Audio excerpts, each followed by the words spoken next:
Hello everyone.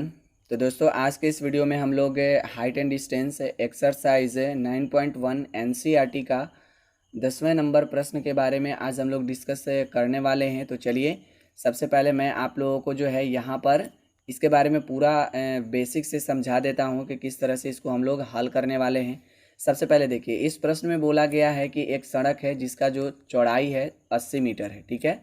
और सड़क के आमने सामने दो समान लंबाई वाले क्या लगे हुए हैं, दो खंभे लगे हुए हैं, ठीक है। उसके बाद बोला गया है कि इन दोनों खंभों के बीच, ठीक है, सड़क के एक बिंदु से, मतलब सड़क पर कहीं पर एक बिंदु है और उस बिंदु से दोनों खंभों के शिखर का उन्नयन कोण 60 डिग्री और 30 डिग्री बन रहा है। तो आपको जो है खंभों का ऊंचाई ज्ञात करना है और खंभों के बीच का दूरी ज्ञात करना है, ठीक है। तो सबसे पहले आपका जो भी मतलब यहाँ प्रश्न है, इस प्रश्न के अनुसार एक आप फिगर को ड्रॉ कर लीजिए, ठीक है। यहाँ पर देखिए मैं सड़क बना देता हूँ, ये आपका सड़क बन गया, ठीक है। इसके बाद जो है सड़क के दोनों किनारों पर, सड़क के दोनों किनारों पर आपको क्या लगाना है, दो समान लंबाई वाले खंभे को यहाँ पर लगा देना है। इस तरह से मान लेते हैं ये आपका खंभा जो है एक यहाँ लगा और दूसरा जो खंभा है इसको मैं यहाँ पर लगा देता हूँ, ठीक है। यहाँ दूसरा आपका खंभा जो है यहाँ पर लग गया। दोनों जो है समान खंभा होना चाहिए। तो यहाँ पर देखिए मैं इसको जो है समान कर लेता हूँ, दोनों खंभा को जो है इस तरह से, ठीक है। यहाँ पर देखिए दोनों खंभा समान दिख रहे हैं। अब जो है सड़क पर कहीं पर आपको एक बिंदु लेना है और उसी बिंदु से दोनों खंभों के शिखर का जो उन्नयन कोण है वो आपका कितना डिग्री हो रहा है, वो आपका हो रहा है 60 डिग्री और कितना डिग्री हो रहा है 30 डिग्री। तो सबसे पहले देखिए यहाँ पर जो कोण आपका बनेगा, ये वाला जो कोण बनेगा वो आपका कितना डिग्री का होगा, ये भी मैं यहाँ पर आप लोगों को बताता हूँ। और यहाँ से इस खंभा का जो शिखर का उन्नयन कोण है वो आपका कितना डिग्री होगा, वो भी मैं आप लोगों को यहाँ पर डिस्कस करने वाला हूँ, ठीक है। यहाँ पर देखिए सबसे पहले ध्यान रखिएगा कि 90 डिग्री के समीप, 90 डिग्री के समीप में जो आपका कोण बनेगा वो बड़ा कोण होता है। तो यहाँ पर आपको जो है कितना डिग्री रखना है, 60 डिग्री। और 90 डिग्री से जो कोण जितना दूर होता है वो आपका छोटा कोण होता है। तो यहाँ पर रखना है आपको कितना डिग्री, 30 डिग्री रखना है। यहाँ आपका कितना डिग्री का कोण बनेगा, 90 डिग्री का कोण बनेगा। अब देखिए इसमें जो है आपका सड़क का जो टोटल चौड़ाई दे रखा था वो कितना दे रखा था, 80 मीटर दे रखा था। सड़क का टोटल चौड़ाई 80 मीटर है। अब देखिए यहाँ पर जो है हम जो है इसको इस तरह से ड्रॉ कर देते हैं ताकि आप लोगों को अच्छे तरह से पता चले, ठीक है। अब इसमें आपको जो खंभा है इसका ऊंचाई आपको पता करना है। तो h बराबर यहाँ पर वाट लिखेंगे। अगर एक खंभा का ऊंचाई h माने है तो दूसरा खंभा का भी ऊंचाई कितना होगा, h मीटर ही होगा, क्योंकि दोनों खंभा आपस में क्या चीज़ है, बराबर है। ये दोनों खंभा जो है आपस में क्या चीज़ है, बराबर है। ए वाला खंभा और ए वाला खंभा आपस में बराबर है। अब आपको पता करना है कि इस बिंदु से यहाँ पर जो पॉइंट है, इस बिंदु से इस वाले खंभे का, यहाँ पर सबसे पहले मैं नाम दे देता हूँ तब आप लोगों को अच्छे तरह से पता चलेगा। यहाँ हमने ए माना इसको और इस बिंदु को हमने बी माना, यहाँ पर जो है इसको हमने सी माना और इसको माना हमने डी, और नीचे जो बिंदु है इसका माना हमने ई। अब देखिए इसमें क्या क्या पता करना है। सबसे पहले तो आपको ऊंचाई दोनों का पता करना है। अगर एक का ऊंचाई आपको मिल गया तो दूसरा का भी ऊंचाई उतना ही होगा, क्योंकि दोनों खंभा आपस में बराबर है। दूसरी बात यहाँ पर बोली गई है कि बिंदु ई से, ठीक है, बिंदु ई से ए बी खंभा कितना दूरी पर है और बिंदु ई से सी डी खंभा जो है वो कितना दूरी पर है, ये भी आपको पता करना है। तो देखिए सबसे पहले हम इसको हल करना शुरू करते हैं। आपका सड़क का जो चौड़ाई है वो टोटल कितना दे रखा है, 80 मीटर दे रखा है। तो आप सबसे पहले जो है इसको, ये जो सड़क है, सड़क पर एक बिंदु ई है, तो आपको दिख रहा होगा कि सड़क जो है वो दो भाग में है। एक का नाम है आपका सीई और एक का नाम है बीई।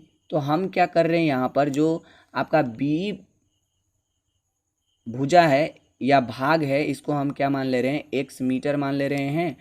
और EC जो होगा, अगर आपने B को x मीटर माना तो EC जो होगा वो कितना हो जाएगा, 80 माइनस कितना, x मीटर हो जाएगा, क्योंकि टोटल आपका 80 है, ठीक है। टोटल आपका कितना है, 80 है। अब देखिए इसको किस तरह से हमने माना, BC जो है वो किस रूप में बटा हुआ है, तो BE के रूप में बटा हुआ है और EC के रूप में बटा हुआ है।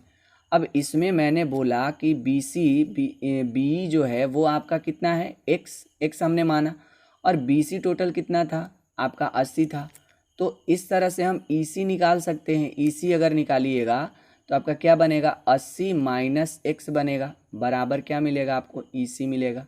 तो EC बराबर, बात समझ में आया, 80 माइनस x कैसे हुआ। अब जो है हम लोग यहाँ पर देखिए, साफ साफ दिख रहा होगा समकोण त्रिभुज ABE में आपको जो है 60 डिग्री का चर्चा है, तो 60 डिग्री के ठीक सामने वाला AB लंब और नीचे BE आपको x जो है वो आधार के रूप में दे रखा है। यानी अगर ABE में हम लोग चलें तो हमको क्या मिलेगा, लंब और आधार मिलेगा। ठीक है, तो यहाँ पर मैं चलता हूँ A, ठीक है, B और E। ABE में अगर हम ध्यान पूर्वक चलें तो लंब और आधार जो है वो किस त्रिकोणमितीय अनुपात में आ जाएगा, तो tan कितना डिग्री, 60 डिग्री। tan 60 डिग्री बराबर होता है, आप अनुपात का फॉर्मूला यहाँ पर लगाइए, तो AB यहाँ पर लिखेंगे और BE जो है वो आपका आधार बन जाएगा। तो यहाँ से देखिए tan 60 डिग्री का जो मान होगा वो तो होता है √3 होता है। AB का मान आपको पता है, AB का मान h है और BE का मान आपका x है। ठीक है, तो यहाँ पर हम लोग क्रॉस मल्टीप्लिकेशन इसको करेंगे, तो देखिए यहाँ पर इसके बटा में 1 आपका है, तो गुना करिए तो आपका हो जाएगा क्या, √3x हो जाएगा और बराबर में क्या मिलेगा, h मिलेगा। तो यहाँ से अगर हम x का मान निकालें तो x बराबर हमें क्या मिलेगा, x बराबर हमें मिलेगा h/√3 मिलेगा। आप इसको जो है समीकरण मान लीजिए फर्स्ट। ठीक है, यहाँ तक बात समझ में आया आप लोगों को। अब देखिए हम लोग दूसरे वाले समकोण त्रिभुज में चलने वाले हैं। तो दूसरा वाला समकोण त्रिभुज आपको दिख रहा होगा, त्रिभुज DCE में। ठीक है, DCE में अगर आपको चलना होगा तो आप सबसे पहले उन भुजाओं को पता करिएगा जिनसे आप कोई एक त्रिकोणमितीय अनुपात लगा सकें। तो यहाँ पर देखिए साफ पता चल रहा है, आपको DC जो भुजा है वो निकालना है और C जो है वो 80 माइनस x के रूप में दिया गया है। यानी 30 डिग्री का चर्चा होने के कारण CD जो होगा वो लंब होगा और EC जो होगा वो आपका आधार होगा, यानी लंब आधार इसमें भी आया। तो क्या लगेगा भाई, tan कितना डिग्री लगाएंगे, 30 डिग्री लगाएंगे।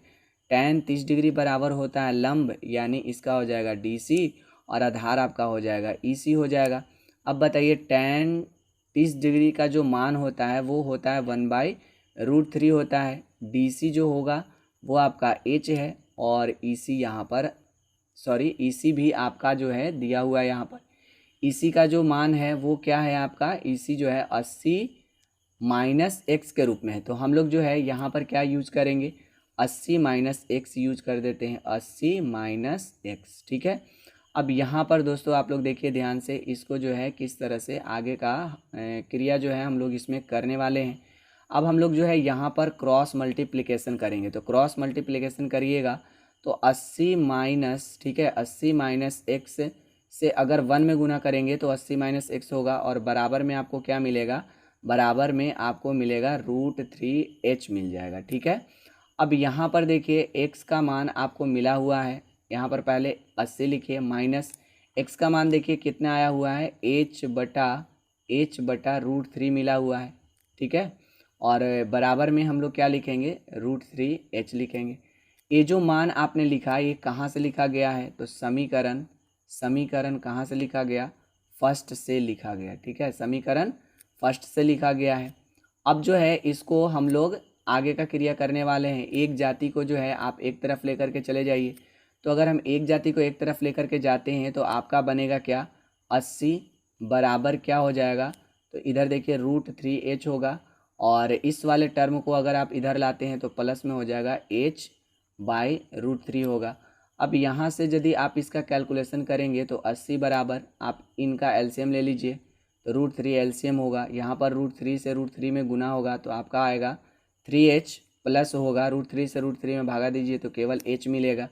यहाँ से हम लोग क्या करेंगे 80, ठीक है, 80 बराबर हो जाएगा यहाँ पर क्या, 4h मिलेगा बटा √3 होगा। अब यहाँ से फिर आप क्रॉस मल्टीप्लिकेशन करिए तो आपको मिलेगा 4h बराबर 80 रूट क्या मिलेगा, √3 मिलेगा। इसलिए h बराबर क्या हो जाएगा, h बराबर हो जाएगा 80√3/4 आएगा। अब 4 से इसको जो है आप काट लीजिए, कितना बार में कटेगा, 20 बार में कटेगा, यानी h का जो मान आ गया वो आ गया 20√3 मीटर। ठीक है, h का मान कितना आ गया, 20√3 मीटर आ गया। अगर यहाँ पर देखिएगा h जो है आपने किसको माना है, h हमने माना है खंभा के ऊंचाई को।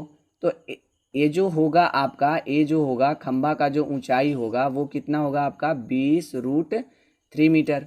ठीक है, और ए बी आपका पहला खंभा है तो पहला खंभा का ऊंचाई 20√3, तो दूसरा जो खंभा है आपका सी डी, इसका भी ऊंचाई कितना होगा 20√3 मीटर हो जाएगा। यहाँ तक बात समझ में आया, क्योंकि दोनों खंभा आपस में समान है।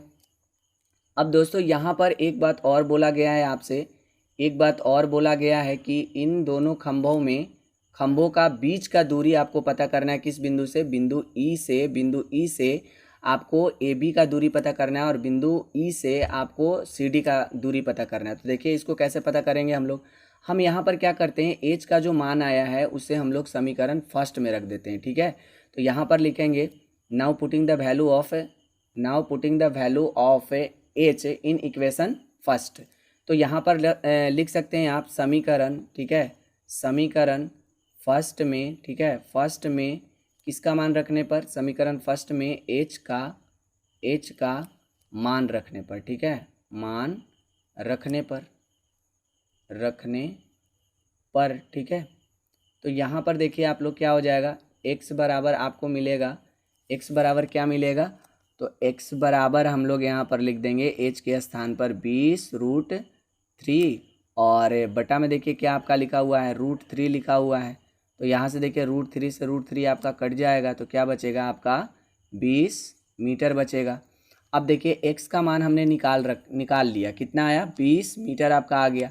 तो ये जो 20 मीटर होगा वो हो जाएगा किसका मान, b का मान हो जाएगा, क्योंकि b को आपने x माना है। यानी पहला खंभा जो है, ए बी जो खंभा है वो जो है बिंदु ई से कितना दूरी पर है, बिंदु ई से 20 मीटर के दूरी पर स्थित है। ठीक है, और इसके बाद देखिए, इसके बाद हम लोग क्या करेंगे, अगर हम x का मान यहाँ पर पुट कर देते हैं, इस x के जगह पर पुट करते हैं, तो आपका जो आएगा वो कितना आ जाएगा। ठीक है, यहाँ पर देखिए मैं लिख देता हूँ यहाँ पर आपको बराबर में क्या लिखिएगा, बराबर में यहाँ पर मैं लिख देता हूँ कि b हो जाएगा इसका मान। ठीक है, अब इसमें देखिए आपको EC भी पता करना है। ठीक है, तो EC कैसे पता होगा, तो EC देखिए निकालने के लिए EC बराबर आपको दिया गया है 80 - x, ये हमने माना था।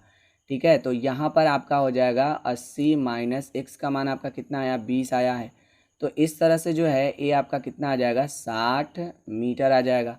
यानी हम कह सकते हैं कि इन दोनों जो AB खंभा है वो बिंदु ई से 20 मीटर के दूरी पर होगा और जो CD खंभा है वो बिंदु ई से 60 मीटर के दूरी पर आपका स्थित होगा, और दोनों खंभा का जो ऊंचाई है वो आपका कितना हो जाएगा 20√3 मीटर, इसका आंसर हो जाएगा। तो दोस्तों इस तरह से जो है हम लोग इस प्रकार के प्रश्न को हल करते हैं। आशा करता हूँ आप लोगों को यह वीडियो अच्छी लगी होगी। तो दोस्तों अगर मेरा यह वीडियो आप लोगों को अच्छा लगता है, हेल्पफुल लगता है, और अगर मेरे इस वीडियो से आप लोग कुछ सीख पा रहे हैं, तो प्लीज़ इस वीडियो को जो है अपने दोस्तों के पास शेयर करिए, ताकि उनको भी इस वीडियो से कुछ लाभ मिल सके। तो दोस्तों आज के लिए बस इतना ही। अगले वीडियो में हम लोग फिर मिलते हैं एक नए क्वेश्चंस के साथ, और उसे नए तरीके से हम लोग हल करने के लिए भी सीखेंगे।